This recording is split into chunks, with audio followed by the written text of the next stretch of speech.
Law ये बोल रहा है कि यदि आपके यहां कुछ अनडिस्क्लोज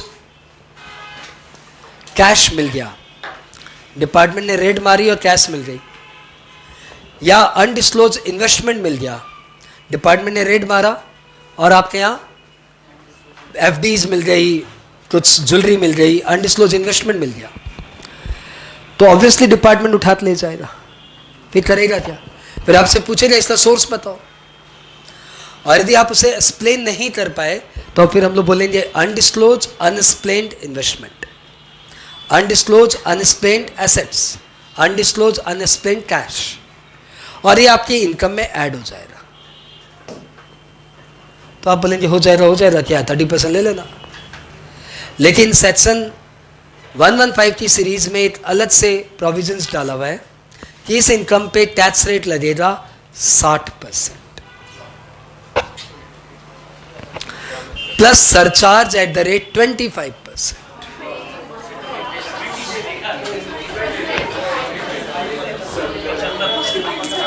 साठ का 25% प्लस,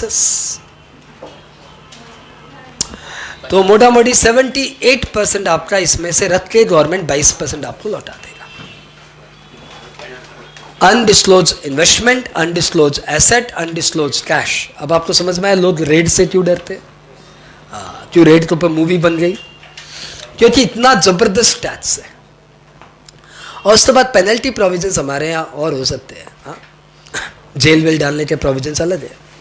इतना तो हम आपसे टैक्स लेंगे। ओके, ये था unexplained investment, unexplained cash, unexplained assets. एक अनएक्सप्लेन्ड क्रेडिट। यदि आपके अकाउंट्स में कोई क्रेडिट में एंट्री पड़ी हुई है और उस क्रेडिट की एंट्री का आप एक्सप्लेनेशंस प्रॉपर्ली नहीं दे पा रहे हैं, यानी अनएक्सप्लेन्ड क्रेडिट पड़ी हुई है, तो क्रेडिट है यानी दो ही चीज होगी, डेबिट में सिर्फ दो ही चीज आते हैं, एक्सपेंडिचर एंड एसेट्स। तो क्रेडिट में दो ही चीज आती है, इनकम या लायबिलिटी। तो डिपार्टमेंट हमेशा उसको इनकम मानेगा और उस पर यही वाला टैक्स मारेगा। यानी आप जो बचपन से करते आए हो, क्लास 11, 12, 9, 10, ट्रायल बैलेंस टैली नहीं हुआ, सस्पेंस मार दो।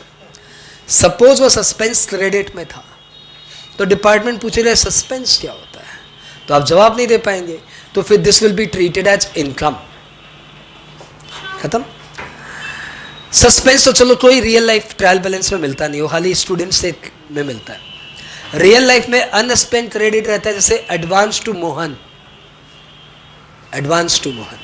तो डिपार्टमेंट पूछेगा ये एडवांस किसको दिया? मोहन को दिए। कौन मोहन?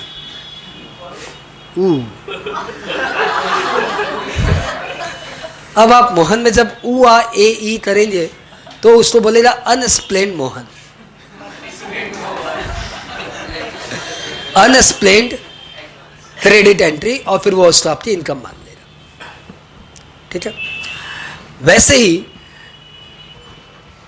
या 10 रुपए के शेयर आपने इश्यू किए और किसी एक भाई साहब ने आपकी कंपनी में 4 करोड़ का इन्वेस्टमेंट किया है, तो आप डेफिनेटली पूछेंगे शेयर होल्डर लिस्ट दिखाइए। तो शेयर होल्डर लिस्ट में आएगा उस मोहन का नाम, तो डिपार्टमेंट बोलेगा मोहन कौन है?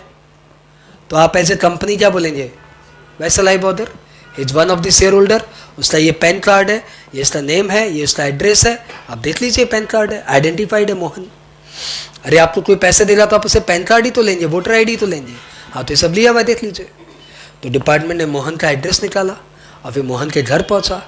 मोहन जाके सीतारामपुर गांव में नदियां पार करके इधर बैठ के घास छील रहा है। आप पूछे मोहन कौन है? हम है, कहिए। एच लिमिटेड जानते हो? वो का है एच लिमिटेड, 4 करोड़ का इन्वेस्टमेंट है, 4 करोड़ का होता है उसको, तो 4 करोड़ भी वो नहीं, कौन बनेगा करोड़पति में? हम तो नहीं गए हैं। खत्म। उसको तो करोड़पति का मतलब एक ही बात पता है, या तो पॉलिटिक्स में जाओ या फिर कौन बनेगा करोड़पति में जाओ। हम तो दोनों में नहीं गए हैं, हमारे पास कहां से आएगा 4 करोड़? नहीं ना है। अब वो मोहन बता नहीं रहा है कि 4 करोड़ आए कहां से। कंपनी के पास आए तो कंपनी बोलती है मोहन से पूछिए, हमको क्यों पूछ रहे हैं? मेरे पास 4 लाख की कैपिटल आई है, 4 करोड़ की कैपिटल आई है, मोहन ने दी है, और यदि मोहन उसका रीजन नहीं बता पा रहा है, कहां से दिया कहां से नहीं दिया, मोहन का चेक मिला है भाई, मोहन का सिग्नेचर है इसमें, मोहन का चेक है, कंपनी को मोहन ने 4 करोड़ दिए, तो भैया मोहन ने आपको दिए वो तो ठीक है, मोहन के पास कैसे आया? मोहन से पूछिए, हमसे काहे पूछ रहे हैं? अब कंपनी मोहन की तरफ बता रहा, मोहन तो था फिर आ गए है, बोलिए क्या काम है? उससे बात करके फायदा है?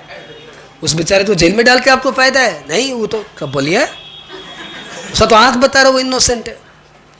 In that case, the law held that this will be treated as income of company.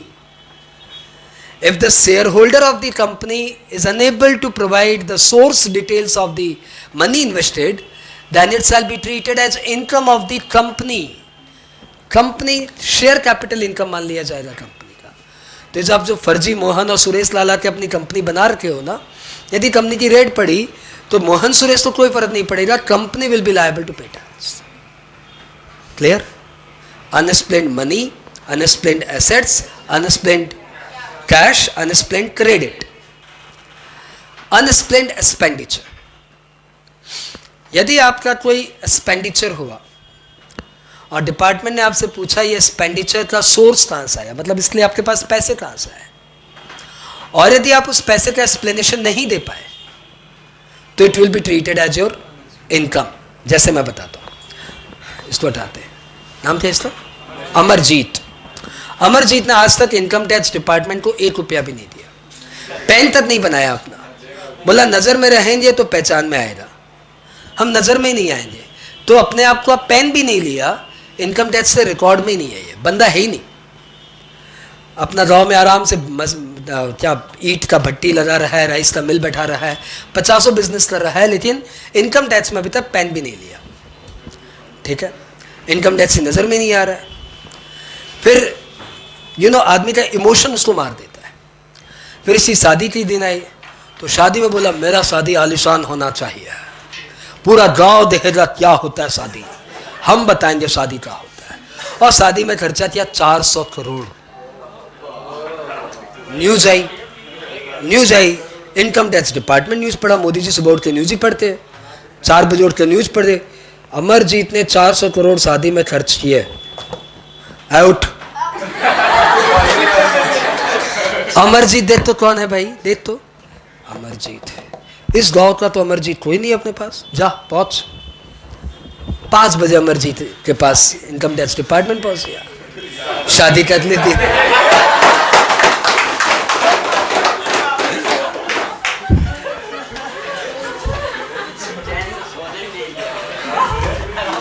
चैन से शादी करने दे दिया, वही बहुत है।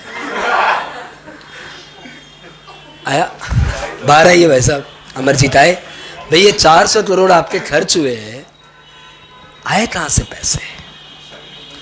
एक्सपेंडिचर है, एक्सपेंडिचर का सोर्स ऑफ इनकम बताइए। अब अमरजीत कहां से बताएगा? 400 करोड़, 4 करोड़, 40 करोड़, जो भी आपने अपनी शादियों में खर्चे किए हैं, उसका एक्सप्लेनेशन पूछा जाएगा, पैसे कहां से आपके पास। अब आप उसका यदि रीजन मतलब सोर्स नहीं बता पा रहे, सोर्स कहां से बताएगा? वो तो हमारे ससुर जी किया हम ये देखिए, तो ससुर जी को बुला लेगा सुबह सुबह 5:15 बजे। अब दोनों मिलके, ससुर और जवाई मिलके बताओ भैया पैसा कहां से आया, कौन करता? ससुर जी तो बोल देंगे हमको क्या पता है। तब इसके हाथ में 400 करोड़ की इनकम मान लीजिए। मॉरल ऑफ द साइंस क्या? दिखावा नहीं करना चाहिए, दिखावा नहीं करना चाहिए। फाइनली अनएक्सप्लेन्ड एक्सपेंडिचर, इस तरीके से आपकी इनकम मानी जाएगी। यदि 400 करोड़ के एक्सपेंडिचर्स को आप हटा भी दो तो दूसरे एग्जांपल्स में जो डे टू डे में क्लाइंट्स फंस जाते हैं, इंडिविजुअल क्लाइंट्स, ये सारे इंडिविजुअल क्लाइंट्स तो जब हम लोग बोलते हैं ड्राइंग्स दिखाइए, कम से कम 3-4 लाख की ड्राइंग्स दिखाइए, तो बोलते 3-4 लाख का ड्राइंग्स का क्या दरकार है, 50,000 ड्राइंग्स दिखा दीजिए, पापा तो वही फाइल में दिखाते थे। इंडिविजुअल क्लाइंट्स तो बोलते ना जब 3-4 लाख की ड्राइंग्स दिखाइए फाइल में अच्छा रहेगा, तो बोलते 3-4 लाख की क्या दरकार है, पापा पहले फाइल मेंटेन करते थे, 30-40 हज़ार ड्राइंग्स दिखाते थे, तो अपने भी वही दिखाते थे, 50,000 दिखा दीजिए। हमने मना किया तब भी उसने 50,000 की ड्राइंग्स दिखा दी। इनकम टैक्स डिपार्टमेंट ने क्लाइंट्स का निकाला ब्यौरा, बच्चे कहाँ पढ़ते हैं, इससे द मोस्ट पॉपुलर वे, बच्चे कहाँ पढ़ते हैं, डीपीएस की फीस निकाल, डीपीएस की फीस है साल की 6 लाख रुपए। 6 लाख, कितने टावरे इससे दे तो 3, 18 लाख का टावरा लोग का पढ़ाई का तो ऐसे ही खर्चा है। और फाइल में दिखा रहा है 50,000 ड्राइंग्स, बुला। हाँ, तो आप ड्राइंग्स पे 50,000 दिखा रहे हैं, बच्चों की पढ़ाई पर 18 लाख के खर्चे तो अपेरेंटली है, और भी खर्चे होंगे। तो आप बताइए 18 लाख के खर्चे कहाँ से आए? खत्म। आप उसमें आप नाना जी नानी जी को याद कर करके बोलते रहते हो, बट वो बचते नहीं हो आप। तो फाइनली ये सब माने जाते हैं अनएक्सप्लेन्ड एक्सपेंडिचर्स, यानी वो एक्सपेंडिचर्स आप किए हो लेकिन आपका सोर्स ऑफ इनकम उसमें रिफ्लेक्टेड नहीं है, मतलब उसकी बैक एंड रिफ्लेक्टेड नहीं है। यदि आप 18 लाख की बच्चों की पढ़ाई पे खर्चे कर रहे हो तो ड्राइंग्स दिखाइए 20-22 लाख रुपए, वो दिखाया नहीं, इसलिए फंस गया। ठीक है, तो दीज आर अनएक्सप्लेन्ड एक्सपेंडिचर, ये आपकी इनकम मान लिए जाएंगे, वो इनकम जो आपने दिखाया नहीं, हमने इसको बोलेंगे अनडिस्क्लोज इनकम, और इसके ऊपर 78% टैक्स ला देंगे। That's all of this chapter. इतना सही चैप्टर था, इंपॉर्टेंट है नहीं, समझ में आ गया? हाँ, 78% क्लियर। हाँ, कॉपी में लिखिए undisclose income, read from MAT, खत्म। तो ये भी तो क्लास है यार, 5 मिनट जब, बस 5 मिनट। रीड फ्रॉम मैट, ठीक है। अनडिस्क्लोज इनकम इतना सही है, थोड़ा सा कम इंपॉर्टेंट है, लेकिन वो फिल इन द ब्लैंक में ये सब डेटा। एक पॉइंट और है, क्या वो सुन लो फिर छुट्टी। यदि आप हुंडी से पैसे लेते हो, हुंडी नाम सुना है? हुंडी गुजरात एंड राजस्थान का तो बहुत पॉपुलर टर्म है।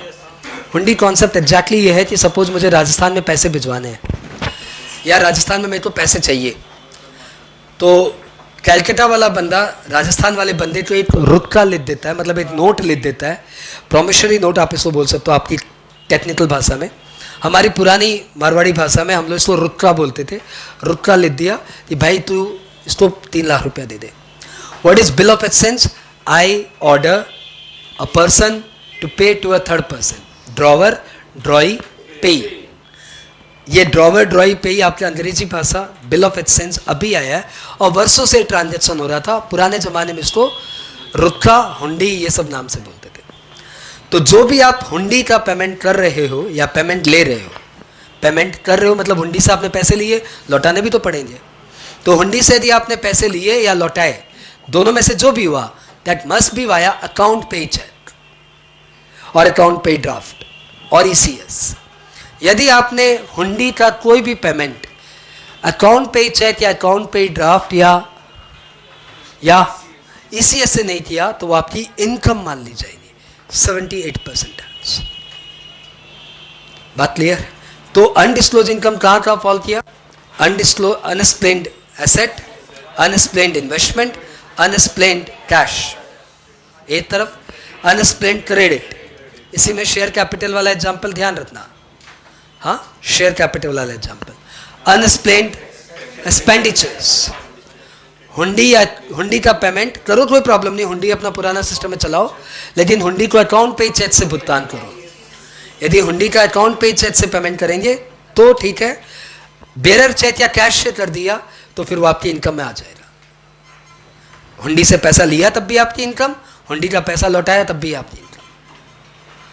ठीक, 78।